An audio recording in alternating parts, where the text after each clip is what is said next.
You're listening to the Coupling Up podcast. Ending a relationship can be profoundly difficult. Some people go their whole lives without ever truly moving on. So wouldn't it be great to have a professional who can guide you all the way through it? Someone who could give singles struggling with breakups, dating games, or loneliness the best tips for finding healthier romance. Well, you found her. This is the Coupling Up podcast, and this is your host and teacher, Sean Davis. Hey, it's Sean with the Coupling Up podcast, and in today's episode, I'm going to share another Reddit user's post, and this story is going to be all about what's called yellowcarding. Coming up now. When you get out there and start dating, you might find a very honest dating market. The people who date will sometimes tell you exactly what they don't like. So before someone decides to run away from a dating situation, they might give you a warning sign that something's wrong, that a foul has been called by a referee. Yellow carding is saying, hey, you played a foul, let's fix this. So let's dive into the Reddit rabbit hole for today's yellow carding story and see if you should be concerned when you see it.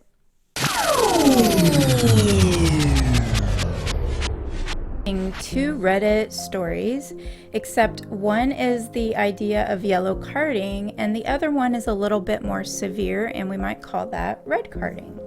So let's look at our example of yellow carding. This person says, what are your yellow flags when it comes to dating? Yellow flags as in no imminent danger or anything overtly alarming, but still indicators that something's not great. Mine is grown men sending me sad faces if I haven't replied, or if I'm otherwise taking a long time to answer. I'm 22 and have had men in their 40s do this, and I wasn't interested in talking to them. To me, it looks childish and manipulative and is a turnoff almost instantly. How about you? Now let's compare this story to our next one, which is more of a red flag, or we might say our absolute deal breakers. This person says, I was told that when we started dating, I was to install a GPS program onto my cell phone. So he had to know where I was at all times. He flipped out when I told him nope, argued that his last girlfriend did it, and that's how he caught her cheating. It was a sign of trust. Got out of there immediately. And those are our stories from today's Reddit rabbit hole. And now we're going to dive into our tips for these posters. So for today's tip, let's frame this around the concept that when you get out and start dating today, what you're actually doing is fine-tuning the decision of what's right for your life. So yellow carding is necessary when it comes to someone telling you, hey, this is going on, let's fix it. That way you try to get a repair done on your connection. But at times, we assume certain behavior means something, like something absolute, like this poster did. This person ended up saying that they hate sad faces in text, and they assume that it's manipulative. And if we think about the word manipulative, what we're really talking about is I'm a victim, you have the power, and you're getting your way even though I'm trying to use my power to say no. So in general, that's kind of what we're talking about with that really strong manipulative label there. But I'd also like to point out that, simply saying no thanks, dude, might offer more resolution for the both. So as we start to look down this kind of behavior, this, maybe manipulative kind of thing, is this person may be right, is that this may be a manipulative behavior. They may have learned this behavior from other situations, and it just may be a person who wanted to try to establish a frequency of connection, and that doesn't necessarily mean that they were taking away this person's voice. Boundaries are real and they are necessary, but it also goes both ways, and we need to give someone the chance to really respect the limits we have.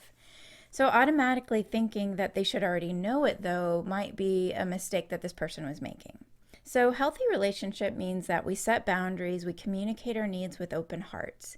And if someone rejects you for you just wanting to talk more or something, it's definitely time to move on with that person. So remember this, don't assume a behavior is an absolute. It could be a sign of something. So it could be one of those like yellow flags that we're talking about in this. You don't want to assume that a behavior is that absolute, though, because it might be somebody just trying to dig into a deeper level of a relationship, and that's not necessarily a bad thing. The poster in our example regarding the yellow carding may be making some assumptions here about what's going on. So the thing that you want to remember about hints, like just not responding to texts and hoping that they're just going to get that as communication, no one is going to get a hint unless they already agree with you a little bit and they can see the signs clearly. So somebody who's thinking that things are tight, you guys are, just really, really close, they're not going to get hints because they are assuming that things are safe and fine. They don't see the signs. So when you're just hinting at somebody who really likes you, it's not going to work out really well. Just ignoring a text can be hurtful, so you want to have the conversation and see if that helps you with your voice and being respected and not getting into these situations where you feel like people are being manipulative. You want to kind of almost take that label back and you own your power. And I'm not talking about power like fighting and dominating somebody. I'm talking about having a voice and using your voice to establish your boundaries.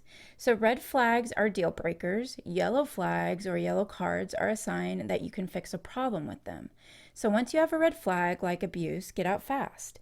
If it's a yellow carding event, give the person a chance to fix it and see if that works for you. If in the long run it does not work for you or you just don't see it meshing well with this person, then you've gotten your answer.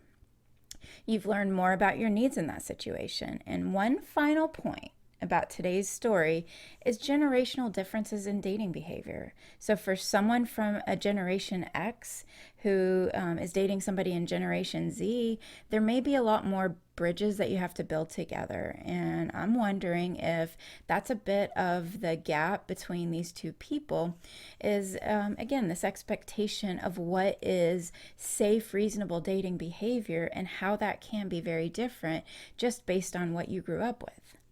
So something as simple as an emoji can lead to a big dating flub for some. So get out there, date around, and consider what are your dating expectations and deal breakers. So until next time, I'm Sean Davis, and this is the Coupling Up podcast. I'm logging out until next week, so stay safe, my friends.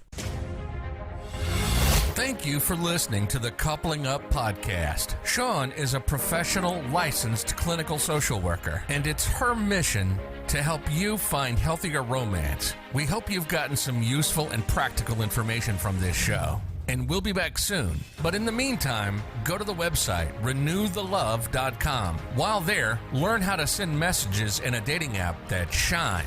A free quickie course. Also, find the Readiness to Date checklist. Identify if you're ready to date or need to focus on healing first. See you next time on the Coupling Up podcast.